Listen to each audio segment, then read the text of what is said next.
Fala, meus queridos, como é que vocês estão? Nesse vídeo aqui eu vou tentar dar uma introdução sobre a linguagem Java, sobre programação no geral, para quem nunca viu código na vida, nunca programou, não sabe nem como é que funciona, só sabe mexer em PC e era isso.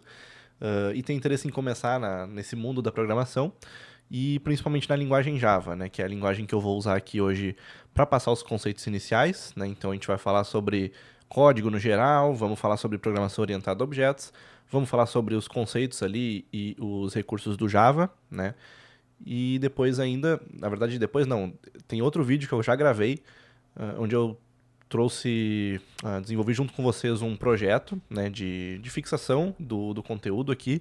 Esse vídeo ele vai sair primeiro do que aquele outro vídeo, mas ele é mais um suporte, mais uma parte teórica do vídeo prático ali, né? Então, se tu já sabe alguma coisa da teoria e só quer exercitar mesmo, quer de fato botar a mão na massa e quer ser guiado por um vídeo, tem o próximo vídeo ali que tá aqui na playlist, tá aqui no card também, tu pode pular pra lá direto, mas se tu quer aprender toda a parte teórica, digamos, o inicial, o feijão com arroz que tu precisa para te saber o que tu tá fazendo ali no código Java e no código no geral, né, na programação no geral, esse vídeo aqui vai visar te ajudar, tá? Então, sem mais delongas, vamos pro vídeo.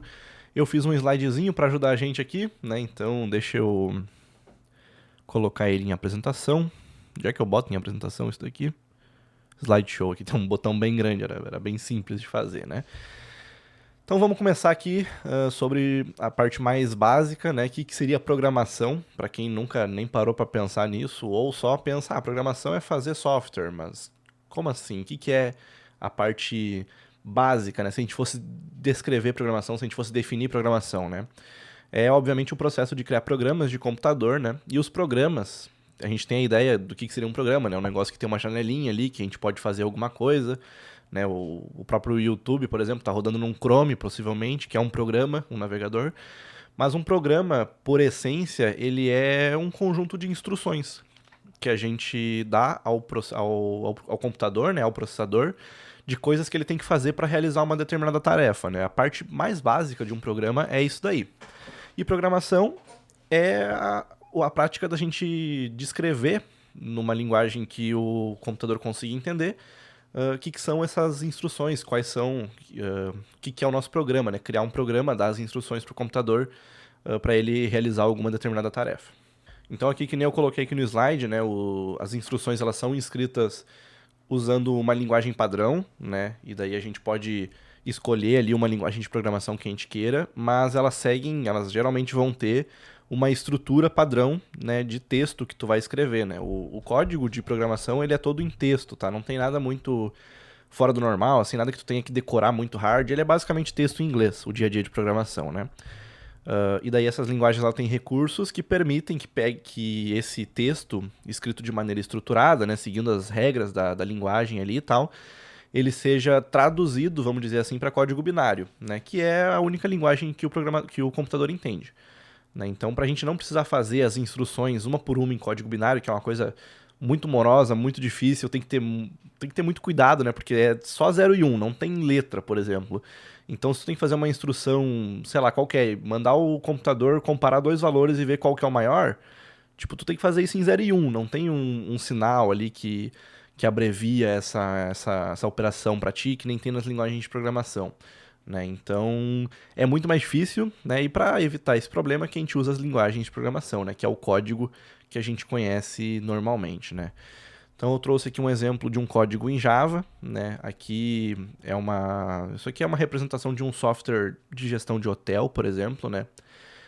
Isso aqui é uma classe que representa um objeto chamado hotel, né? A gente vai falar depois sobre programação orientada a objetos, tá? Já vamos falar sobre o que seria um objeto. E aqui tem uma lógica para a realização de um check-in, né? Então, o check-in aqui seria a descrição para o computador dos passos que ele tem que seguir para receber uma requisição de check-in e registrar isso no sistema, né? Então, aqui ele recebe um objeto também como parâmetro, né? Uma informação que vai vir do usuário, né? Ele vai preencher lá o cadastro dele e isso vai gerar um objeto, né? Vai ter um outro programa ali que é responsável por pegar o cadastro do cliente com as informações, transformar isso num objeto, ao salvar isso na memória e passar para esse objeto do hotel aqui, que é o responsável por realizar o check-in. E daí aqui esse objeto nada mais faz do que checar a lista de guests, né, que é a lista dos hóspedes do hotel, verificar se a capacidade não está estourada e adicionar o hóspede caso a capacidade não esteja estourada, né. E daí ele retorna true ou false ali, que é uma informação true e false na programação, que é verdadeiro e falso em inglês. Geralmente vai significar sim ou não, vai significar ligado ou desligado, ou verdadeiro e falso mesmo, né? Então, isso aqui provavelmente tem true e false, porque esse sistema ele espera o resultado para saber se o cliente conseguiu de fato ser acomodado ou não. Então, beleza, vamos falar agora especificamente sobre programação orientada a objetos, tá? Que é o paradigma de programação principal do Java. É uma linguagem que se diz multiparadigma, tá? E de fato ela é, mas o Java ele é todo construído, pensado em desenvolvimento orientado a objetos. Então, todo o teu código Java, por exemplo, vai estar numa classe, que é uma coisa particular de linguagens orientadas a objetos. Tem linguagens que nem tem esse conceito de classe, não precisa disso, né? E o Java, pelo contrário, tu tem que fazer tudo dentro de classes.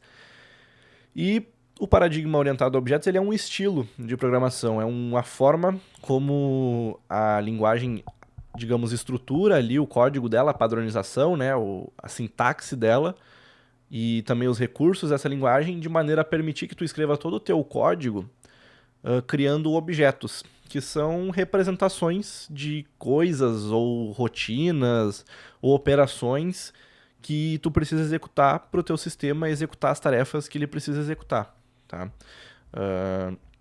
Então isso que a gente fala é as funcionalidades, né, que a gente programa dentro dos objetos, né? Então toda a parte de definir as funcionalidades do nosso sistema dentro de um software Java, a gente utiliza os objetos para isso. E aí faz eles interagirem, faz esses objetos interagirem com outros objetos para construir a funcionalidade completa, né? Aqui falando então sobre objetos, o que é esse conceito, o que quer dizer, né? Quando eu falo em objetos, o que eu me refiro? Ele é uma coisa abstrata, tá? Ele não é uma coisa prática, não é um objeto palpável de fato, ele é uma entidade lógica, né? Que nem eu coloquei ali. O que eu quero dizer com isso? O objeto é uma coisa que existe durante a execução do programa, né? Tu não programa um objeto, né? O objeto ele existe só enquanto o programa está sendo executado, né? De acordo com o usuário, né? Quando o usuário vai inserindo informações ali, vão sendo criados objetos com as informações que o usuário insere e conforme ele vai manuseando o programa, ele vai criando novos objetos, destruindo objetos antigos e assim vai, tá? Ele não é uma coisa que a gente cria, é uma coisa que ela vai sendo definida durante a execução do programa, né? Mas cada objeto ele tem um grupo de propriedades, né, que são as informações daquele objeto, então as informações na memória, né, os dados que estão na memória do computador, eles são armazenados e atrelados a esses objetos da forma de propriedades, né? Então todo objeto tem um conjunto de informações ali atrelado a ele, pode ter, pode não ter, né, mas a maioria tem, que são as propriedades daquele objeto. E os métodos, que são os comportamentos, as funcionalidades que aquele objeto pode exercer no computador, né? Então, todo o código de verdade que a gente faz em Java, a gente faz dentro de métodos. O programa, quando ele inicia, um programa Java, quando ele inicia, o computador chama um método chamado main, que é o método principal, e é a partir desse método que toda a funcionalidade do programa vai ser executada. Então, sempre que tu for executar alguma coisa, fazer uma instrução, chamar algum outro método, tu sempre vai fazer isso dentro de um método, tá? Dentro de um bloco de código ali que pertence a um método. Eles são parecidos com funções na matemática, só que a principal diferença de funções e métodos é que as funções, elas recebem parâmetros e elas retornam alguma informação com base nesses parâmetros, ou às vezes nem recebem parâmetros e retornam alguma informação, ou às vezes elas recebem parâmetros e não fazem mais nada, né? Opa, sou eu aqui passando na edição, pessoal, só para ressaltar uma coisa, eu rateei aqui, tá? Na verdade, toda função matemática vai retornar alguma coisa assim, até onde eu sei, tá? Pode ser que eu esteja errado, mas daí é falta de conhecimento mesmo. Mas o que eu sei é que quando tu tem uma função que não retorna nada, só recebe um parâmetro, o nome disso é procedure, tá? Não é função, não é uma function. Mas os métodos, eles têm a diferença de que eles têm acesso ao contexto daquele objeto, né? Cada objeto tem os seus métodos. E esses métodos eles podem produzir resultados diferentes de acordo com o objeto que ele tá inserido ali, né? Então, vamos pensar assim, um objeto de uma pessoa, né? E aí a gente tem um método que calcula, digamos, o IMC dela, né? Pode ser que tenham duas pessoas no sistema que têm informações diferentes de altura e peso, né? Então, para calcular o EMC, o mesmo método de EMC vai retornar um resultado diferente para essas duas pessoas. Meu gato tá quebrando tudo aqui em cima, se vocês ouvirem um barulho aí, só ignora, tá? Que o gatinho é doidinho.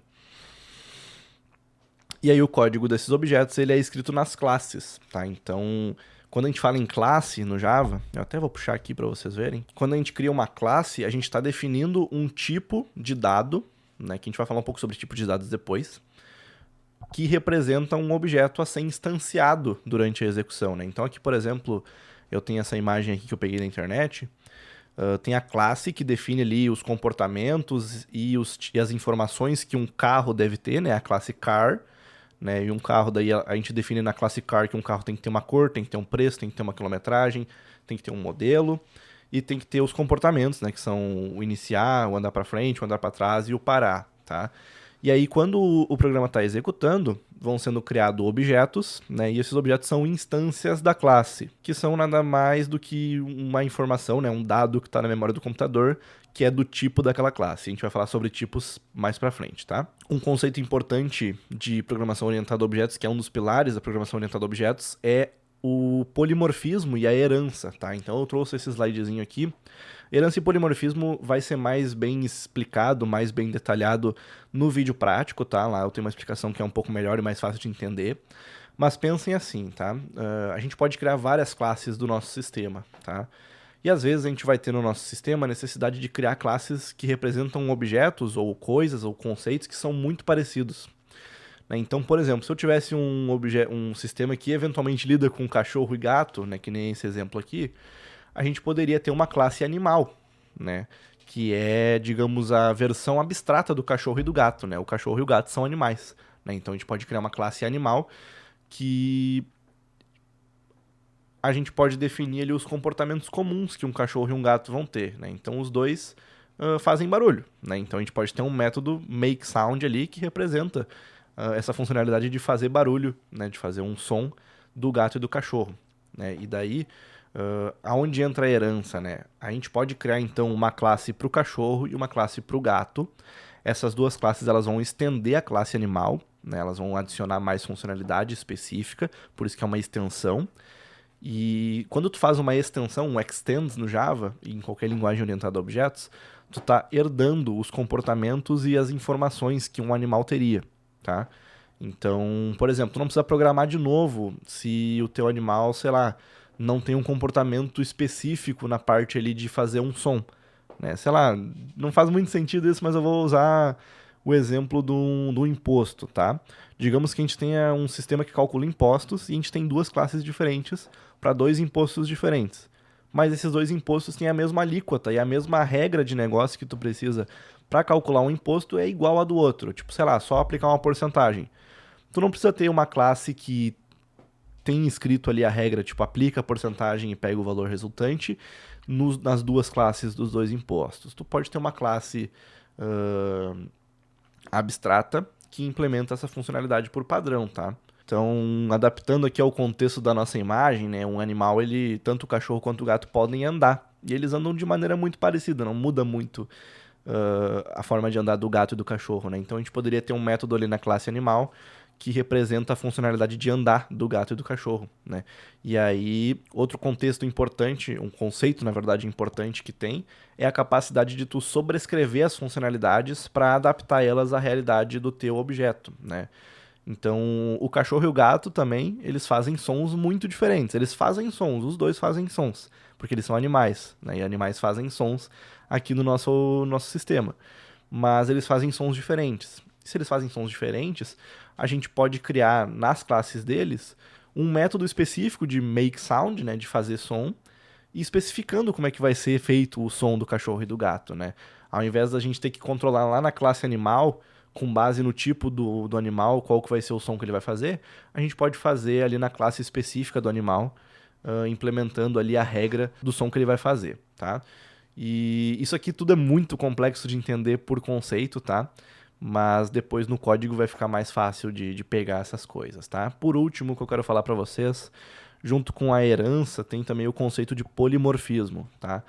Que nada mais é do que o seguinte, dado que um cachorro ele estende de animal, um cachorro, um objeto de cachorro, ele pode se comportar, ele tem todas as características necessárias, né? Ele tem todas as informações e os comportamentos necessários para ele ser tratado como um animal, não só como um cachorro. Ele pode ser tratado como um animal genérico no nosso sistema, né? Se eu tenho lá um sistema de pet shop, e a gente tem uma classe de banho, digamos que tem um método dar banho e ele recebe um animal, tá? Genérico, né? Como a gente tem esse conceito de herança e tal, onde o cachorro herda todas as propriedades e todos os comportamentos de um animal normal, de um animal genérico, ele também pode exercer a função e a forma, né? Ele pode assumir a forma de um animal genérico. Ele não precisa ser sempre um cachorro, tá?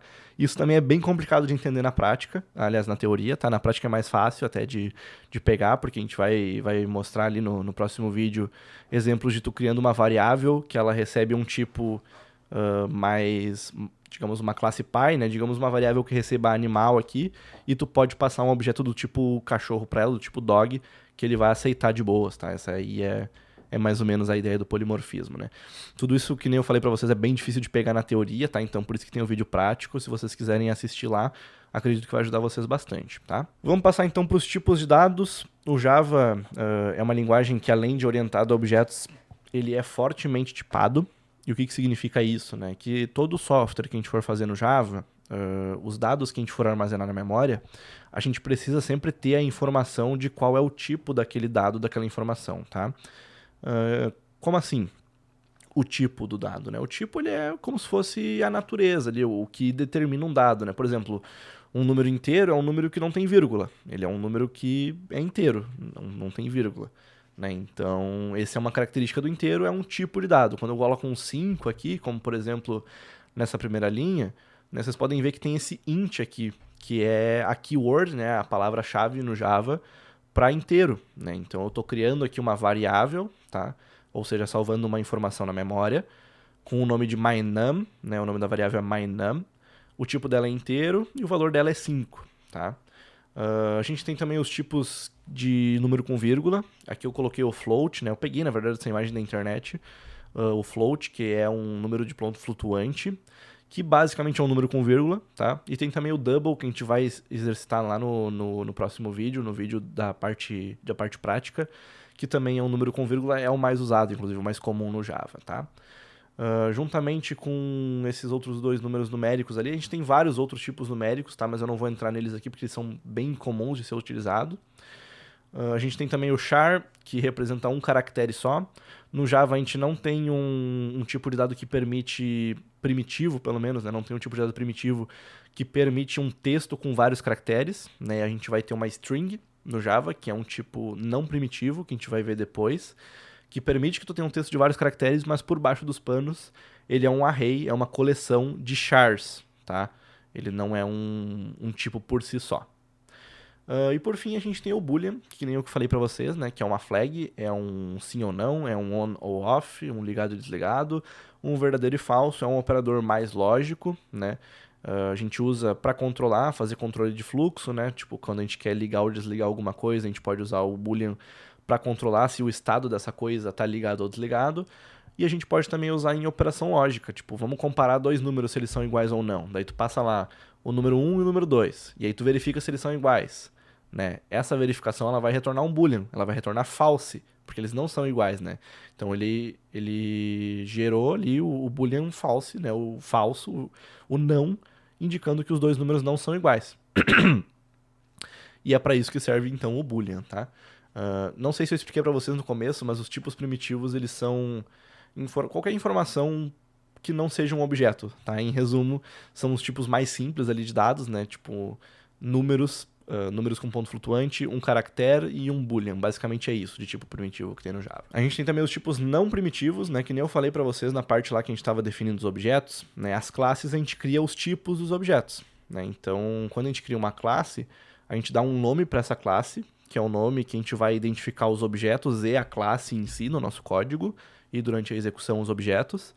E esse nome também é usado como um tipo, né? Vocês viram aqui no slide anterior que para definir uma variável no Java, a gente passa o tipo, o nome da variável e o valor, tá? Para definir uma variável de um tipo não primitivo, a gente passa o nome da classe dele, né? Então, Por padrão, né, vocês podem ver aqui que os nomes de tipos primitivos começam, de variáveis com tipos primitivos, começam com uma letra minúscula.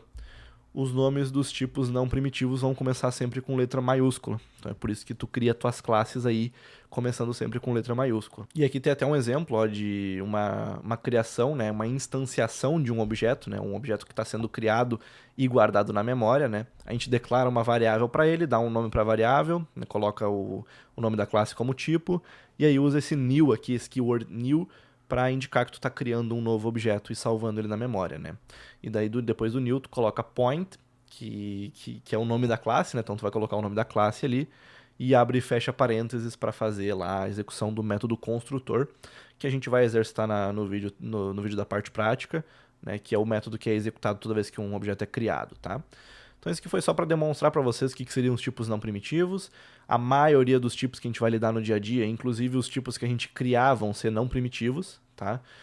O string, por exemplo, do Java, ele é um tipo não primitivo, ele é uma classe, né, que faz aquele negócio que eu falei de tu gerenciar textos com vários caracteres ali, mas no final, por baixo dos panos, é um array de caracteres, né? Não sei se eu cheguei a botar aqui no slide, acho que não, acho que ele já terminou, mas os arrays, até posso pesquisar aqui rapidinho, pra gente não ficar sem esse conteúdo, né?